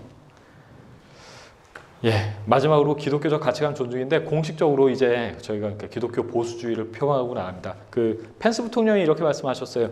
I'm a Christian, a conservative, and a Republican in that order. 그러니까 나는 크리스찬이고 보수주의자고 공화당원이다. 그리고 이 순서대로 중요하다. 이렇게 얘기하셨는데 그런 의미에서 저희도 그 기독교 보수주의를 표방합니다. 이게 보수 진보 이렇게 얘기하면 사실 이미 보수 쪽이 지고 들어가요. 그 말도 맞습니다. 그런데 보수의 반대가 뭔가요? 보수가 뭐죠? 지키는 거죠. 보수의 반대는 뭡니까? 파괴입니다. 파괴, 해체. 진보의 반대는 뭐죠? 퇴보입니다. 그렇죠? 그래서 보수와 진보가 사실은 이렇게 대립하는 개념이 아니에요. 예, 사실은 이렇게 보완하는 개념입니다. 좌파 우파도 사실은 건강한 정치 체제 아래에서는 사실은 이렇게 모두 사실은 이렇게 필요한 의견들입니다. 근데 그 대한민국의 현실을 우리가 외면할 수 없죠. 그러니까 대한민국의 정치 세력은 정치 지형은 사실 이렇게 북한이 사라지기 전에는 왜냐하면 그 북한에서 지속적으로 공작을 하기 있기 때문에 건강한 정치 시스템이 만들어지기가 상당히 어렵습니다. 그러니까 시간이 좀 많이 갔죠. 제가 최대한 빨리 가겠습니다. 저희가 얘기하는 보수주의를 얘기하면 프랑스 혁명을 얘기하지 않을 수가 없어요. 왜냐하면 이게 뭐 어떤 분들이 이것이 이렇게 최초의 왕정을 무너뜨린 첫 번째 혁명이었으니까요. 그래서 그 당시에 유럽의 많은 지식인들이 이 프랑스 혁명에 대해서 관심을 되게 많이 가졌습니다. 기대도 많이 했습니다. 그런데 프랑스 혁명 성공하고 났더니 사람들 단두대로 그냥 목 댕강 잘려나가고 이런 모습들을 보면서 아주 이렇게 처참해지는 환경을 보면서 이 에드먼드 버크라는 사람이 영국에서는 이런 혁명이 일어나서는 안 되겠다라고 반성적인 고찰을 하면서 이렇게 보수주의라는 전통을 쌓아갔습니다. 예, 쌓아갔습니다. 그에 반해서 이런 이렇게 혁명주의자들 여기 보이는 마르크스도 혁명주의자입니다. 여기 사진에 보이는 요 말끔하게 생긴 사람 혹시 아시는지 모르겠는데 로베스피에르 들어보셨나요? 예, 프랑스 혁명 주동자입니다. 이분이 어떤 얘기를 하셨냐? 프랑스의 모든 아동은 우유를 먹을 권리가 있다. 그래서 우유값을 아주 대폭 낮췄어요. 어떤 일이 발생했을까요? 예, 우유값이 폭락을 하니까 젖소 키우던 농민들이 이게 돈이 안 되잖아요. 그러니까 고기를 팔았습니다. 예. 그러고 나니까 어떻게 됐을까요? 이제 다시 우유값 폭등합니다. 폭등. 그러니까 가격을 통제를 한다고 해도 물건이 없으니까 못 먹는 거예요. 예. 이게 사회주의적 정책입니다, 여러분. 예. 그러니까 많은 정부가 시장을 컨트롤할 수 있다는 그 착각을 갖게 되는데 사회주의자들이 이 착각 속에 이렇게 빠져 있는 것 같아요. 로베스피에르 결국에는 단두대에서 목 잘렸습니다. 이 사람들. 네, 그런 것들 보면서 이제 보수주의적 전통이 생겨났는데 급진주의, 혁명주의 속성, 인간의 이성을 절대적으로 신뢰합니다. 예, 아까 전에 얘기했던 그 로베스피에르, 어제 말씀드렸던 이신론자입니다. 하나님은 존재하시는데 이제 자연 법칙 형태로 존재하신다. 그러니까 인간 이성을 아주 그 신뢰하는 그런 풍토 아래에 있는 건데요. 그 마르크스도 자기의 사상을 과학적 사회주의라고 얘기했던 것처럼 이성 절대주의에 빠져 있는 겁니다. 그러면서 인간 이성을 절대적으로 신뢰하면서 이 이성의 근거에서 어떤 가설을 만들고 우리가 유토피아를 건설할 수 있다. 여기에 대해서 아주 신념을 가지고 있습니다. 믿음을 가지고 있습니다. 예. 하나님은 부정하죠. 하나님께서 지금 우리에게 역사하신다. 뭐 이런 관념들은 이성적으로 말이 안 되잖아요. 그렇기 때문에 이런 급진주의자들, 혁명주의자들은 기본적으로 이런 속성을 가지고 있는데 거기에 반해서 보수주의의 속성은 뭐냐? 이렇게 정리할 수 있습니다. 인간이 부족하다. 인간이 부족하다. 그렇기 때문에 선대의 경험을 존중해야 된다. 그리고 어떤 가설을 우리가 신뢰할 게 아니라 결과, 어떤 정책의 결과를 존중을 해야 된다. 그리고 또 인간이 부족하기 때문에 살아계신 하나님을 두려워해야 된다. 하나님을 존중해야 된다. 이것이 바로 보수주의의 기본적인 속성입니다. 그리고 또 보수주의의 기본적인 가치가 뭐냐? 이건 성경이 얘기하고 있는 기본적인 가치입니다. 뭐 우리 지금 뭐 좌파 쪽 사상에 이렇게 빠져 계신 분들 보면 이게 참 답답한 마음도 있어요. 그리고 또 하나님 안 믿으시는 분들 안타까운 마음들이 있습니다. 하지만 하나님 어제 말씀을 드렸는데 그 하나님과 온전한 인격적인 사랑의 관계가 형성이 되기 위해서는 그 하나님의 형상대로 창조된 그 개개의 인격들이 하나님께서 부여하신 온전한 자유의지로 하나님을 선택할 때에만 온전한 사랑이 완성이 되는 겁니다. 그렇기 때문에 종교는 강요할 수 없어요. 그 하나님의 형상대로 고귀하게 창조된 그분들께서 직접적으로 스스로 자유의지로 선택하실 때에만 가능한 겁니다. 그래서 첫 번째, 하나님의 형상대로 창조된 인간의 존엄. 그리고 두 번째, 결국엔 천국과 지옥까지도 결정하는 책임 있는 자유. 세 번째, 진리. 우리의 모든 판단은 그러니까 진리 대신 예수 그리스도, 하나님의 말씀의 근거를 두고 판단을 해야 되는 거예요. 또 이렇게 진실에 기반을 두고 판단을 하고 평가해야 되는 것이 이것이 이 세 가지가 보수주의의 기본적인 가치라고 할 수 있는데요. 보수주의의 의의는 그래서 간단하게 정리를 하면은 왜냐하면 이게 보수주의 이러면은 아직 한국 안에서도 정리가 많이 안 됐고 미국 쪽 자료들 봐도 이렇게 정리가 많이 안 된 것 같더라고요. 근데 전통적인 보수주의 이론가들의 내용을 그냥 간단하게 요약하면 크리스찬으로서 이렇게 정리할 수 있습니다. 인간의 부족함을 겸손하게 인정하는 자세라고 정리할 수 있습니다. 그러니까 또 하나님은 인격적인 하나님, 이성신을 우리가 믿고 있는 것이 아닙니다. 인격적으로 우리를 사랑하시는 하나님을 믿고 있는 것. 이것이 보수주의의 기본적인 의의라고 생각하고, 그리고 이 보수주의의 가치가 사실은 자유민주주의, 시장경제의 근간이 되어 왔습니다. 우리가 이것을 잘 이해해야 합니다. 지금 시간이 어떻게 됐죠? 10시 14분. 14분이요? 제가 그럼 빨리 끝내겠습니다. 민주주의, 공화주의, 법치주의 이런 개념들도 사실은 성경의 가치를 기반으로 했을 때만 제대로 이해할 수 있습니다. 그리고 자유주의 시장 경제의 가치도 성경의 기반을 뒀을 때만 온전하게 이해할 수 있습니다. 우리가 자유주의 시장 경제가 인간의 탐욕을 정당화하는 쪽으로만 해석이 되면 그것도 잘못되는 겁니다. 우리가 온전히 성경의 가치를 두고 있을 때 자유주의 시장 경제를 온전하게 이해할 수도 있는 겁니다. 이분 혹시 아시나요? 보이스 비 앰비셔스 아시나요? 보이스 비 앰비셔스. 예, 아시나요? 보이스 비 앰비셔스. 이분이 윌리엄 클라크라는 분인데 삿포로 농업대학교, 지금의 홋카이도 국립대학교 설립하신 분입니다. 이분 크리스찬입니다. 원래 지금 보이스 비 앰비셔스 이러면 소년이여 야망을 가져라라는 얘기인데 그러면 이게 되게 뭐랄까 도전적인 얘기죠. 근데 원래는 보이스 비 앰비셔스 for Christ예요. 뉘앙스가 완전히 다르죠. 그렇죠? 소년이여 야망을 가져라. 와. 소년들이여 예수님을 향한 열정을 가지십시오. 완전히 다릅니다. 그렇죠? 완전히 다릅니다. 아까 전에 우치무라 간조 얘기하셨는데 우치무라 간조가 여기 삿포로 농업대학교의 2회 졸업생이에요. 1회 졸업생들은 믿음이 아주 신실했습니다. 그리고 이 윌리엄 클라크에게 잘 배워가지고 신앙을 견고하게 가졌는데 그 우찌무라 간조가 뭐 무교주의 얘기하고 뭐 이러면서 함석헌의 스승이 되고 뭐 하여튼 이렇게 좀 기독교계에도 안 좋은 영향을 많이 미쳤는데 가만히 뒤집어 보면은 이게 그 우찌무라 간조가 입학할 때 그 선배들이 강제적으로 개종을 시켰더라고요. 예.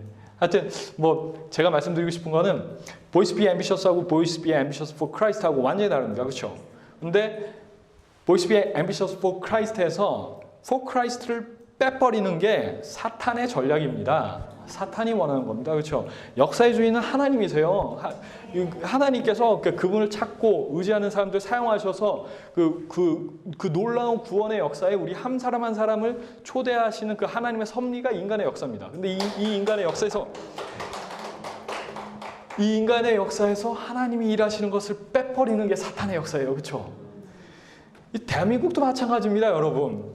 대한민국 하나님께서 역사하신 것 인정하지 않고는 대한민국의 건국, 대한민국의 산업화 얘기할 수가 없어요. 정말 그 눈물의 기도들, 뭐 이승만 대통령을 비롯해서 대한민국이 탄생할 때 정말 기도하시는 분들이 계셨고 대한민국이 성장할 때 또 이렇게 눈물의 기도가 있습니다. 이거 하나님의 축복입니다. 이것들을 걷어내는 것이 사탄의 전략이에요. 예, 우리가 이 싸움을 잘 인식을 했으면 좋겠습니다. 5분 안에 마치겠습니다. 여러분, 중국의 중화사상 이게 먼저 그 중국 그러니까 세계 중심은 중국이다. 그리고 한족이다. 그리고 다른 민족은 모두 복속해야 된다. 그 한족이 그러니까 중화민족이 진행하는 전쟁은 그 죄에 대한 징벌적인 의미다. 뭐 이런 생각 가지고 있는 게 중화 사상이에요. 근데 이 말씀 드린 게 시진핑 중국 정부가 이 중화 사상으로 회귀하는 것 같아요. 과거의 모택동주의로 회귀하는 경향이 있습니다. 예, 중국이 인간의 존엄을 존중하고 개인의 책임 있는 자유 그리고 진실에 기반한 아름다운 사회로 발전하는 거 반대할 아무런 사람이 없습니다. 그런데 돈만 많아졌어요. 지금은 모택동이 공작금만 많아진 상황으로 해석할 수도 있어요. 그리고 이 중화주의 사상을 여전히 가지고 있습니다. 이 국제 정세, 만약에 중국이 이렇게 나가면 미국과 충돌하지 않을 수가 없습니다. 예, 이 시기에 우리는 어떻게 해야 될까요? 일본 훌륭합니다. 아까 전에 최 교수님께서 말씀 많이 해주셨는데, 근데 기본적으로 천황주의 국가예요. 예, 지금도 이 사상이 깔려 있습니다. 그러니까 어떤 분들은 이렇게 좌파 우파 부분이 사실은 정확하지 않다고 생각하는데 어쨌거나 뭐 대한민국의 우파들과 그 일본의 우파들 어떤 면에서 협력을 해야죠. 그런데 일본의 우파 기본적으로 그 천황주의 사상이 깔려 있습니다. 이 부분은 우리가 명확하게 이해를 하고 있어야 됩니다. 천황주의 사상 뭐죠? 그러니까 일본이 그 탄생을 어떻게 했냐? 이자나기라는 남신이 있고 이자나미라는 여신이 있는데 이자나기가 자기의 창으로 바다를 딱 찔렀는데 거기서 은결 현상이 일어나면서 일본 열도가 탄생을 했고 거기서 그 생겨난 물방울을 통해서 다른 나라들이 창조가 된 거다. 그래서 이 창조에 대해서 모든 민족들은 일본에 감사해야 된다. 뭐 이런 생각이 깔려 있어요. 그리고 일본의 천황만이 이 신성을 가진 유일한 통치자다. 그리고 일본의 국민만이 일본의 그 땅만이 이 신성을 가지고 있다. 그리고 일본의 국민만이 이 신성을 가지고 있다. 그렇기 때문에 일본의 국민은 그 세계의 질서를 확립해야 될 사명을 가지고 있다. 이 질서를 바로잡는 것이 일본인들의 사명이다라는 생각을 가지고 2차 대전을 했던 거예요.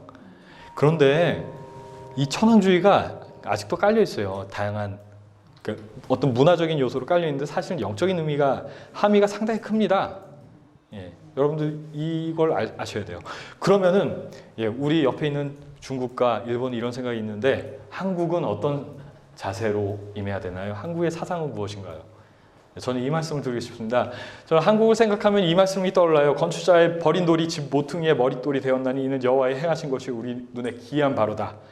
그리고 또 그러나 하나님께서 세상에 미련한 것들을 택하사 지하에 있는 자들을 부끄럽게 하시려고 세상에 약한 것들을 택하사 강한 것들을 부끄럽게 하려 하시며 하나님께서 세상에 천한 것들과 멸시받는 것들과 없는 것들을 택하사 있는 것들을 폐하려 하시나니 이는 아무 육체도 하나님 앞에서 자랑치 못하게 하심이라. 그리고 또 너희가 그 은혜를 인하여 믿음으로 말미암아 구원을 얻었나니 이것이 너희에게서 난 것이 아니요 하나님의 선물이라. 행위에서 난 것이 아니니 이는 누구든지 자랑치 못하게 하려 함이니라. 한국 일제시대 거치고 6.25 전쟁 거치면서 아무것도 없었습니다. 예. 그런데 기도하는 사람들이 있었어요. 이 기도하는 사람들, 눈물의 기도를 통해서 하나님께서 이 민족을 사용하신 겁니다.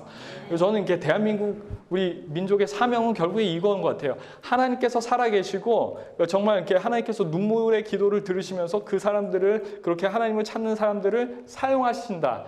이것을 드러내는 것, 이것을 드러냄으로써 하나님의 영광, 하나님의 살아계심을 드러내는 것이 세상 가운데 드러내고 우리가 축복 한 사람 한 사람이 축복의 통로가 되는 것이 이 대한민국의 사명이 아닌가 이렇게 생각을 합니다. 예, 그 지금 대한민국 걱정하시는 분들 많이 계십니다. 대한민국의 회복, 북한의 해방을 위한 저는 진통이라고 생각합니다. 하나님께서 이 시간을 그렇게 사용하시길 원하신다고 분명히 믿습니다. 우리가 참 힘들지만 이 시간을 통해서 대한민국은 회복될 것입니다. 그리고 북한의 주민들은 궁극적으로 해방될 것입니다. 예, 그리고 이 싸움 아까 전에 말씀드렸듯이 자유주의 신학과의 싸움입니다. 이게 단순히 대한민국에만 국한된 그 싸움이 아닙니다. 그 유럽에 무너진 교회들, 미국에 무너진 교회들 다시 세우는 데까지 나가는 전쟁입니다. 그리고 대한민국은 공산주의, 그러니까 혁명적 사회주의라는 거짓된 사상과 싸워서 이겨서 만들어진 국가입니다. 예, 그런데 가만히 보면 아까 전에 말씀드렸던 것처럼 프란시스 후쿠야마가 이런 사상 전쟁이 이제 끝났다라고 했는데 그런가요? 아니에요. 공산주의의 다양한 변형들이 있습니다. 그 중에 하나가 사실 복지주의, 그러니까 사회민주주의를 가장해서 사실 그러니까 혁명적 사회주의자들이 지금도 활동하고 있어요. 그 예시가 바로 지금 대한민국입니다. 대한민국에서 일어난 이런 말도 안 되는 일들은 이 사회주의의 망령, 이 얼마나 위험한지를 국제사회에 자각시키는 계기로 하나님께서 또 쓰고 계신 게 아닌가 이렇게 생각을 합니다. 그래서 저는 하나님께서 이게 맡기신 우리 민족의 이게 사명들을 잘 싸워내고 하나님께서 살아계심을 이 세계 가운데 드러내고 영광 돌리는 것이 우리 민족의 사명이 아닌가 이렇게 생각을 합니다. 마무리하겠습니다. 정말 마무리하겠습니다. 여기 연세 많이 드신 분들도 계시고 젊은 분들도 계신데 저는 그 사무엘 울만의 청춘이라는 시를 참 좋아합니다. 그 시에 보면은 청춘 이렇게 얘기하고 있습니다. 청춘은 인생의 어떤 시점이 아니다. 마음의 상태다. 이렇게 얘기합니다. 그러면서 20대라도 비탄이라는 얼음에 갇혀서 절망하면은 늙은이고 늙은이라도 80세의 노인이라도 고개를 들어서 희망이라는 파도를 탈 수 있는 한 젊은이로 늙을 것이다. 이렇게 쓰고 있습니다. 청춘이다. 예. 저는 희망합니다. 아까 전에 말씀드렸던 그 우리 민족의 사명. 우리가 이 희망을 가지고 여기 계신 모든 분들이 죽을 때까지 청춘으로 사셨으면 좋겠습니다. 그리고 그 청춘으로 우리 하늘나라에서 다시 만났으면 좋겠습니다. 네, 감사합니다.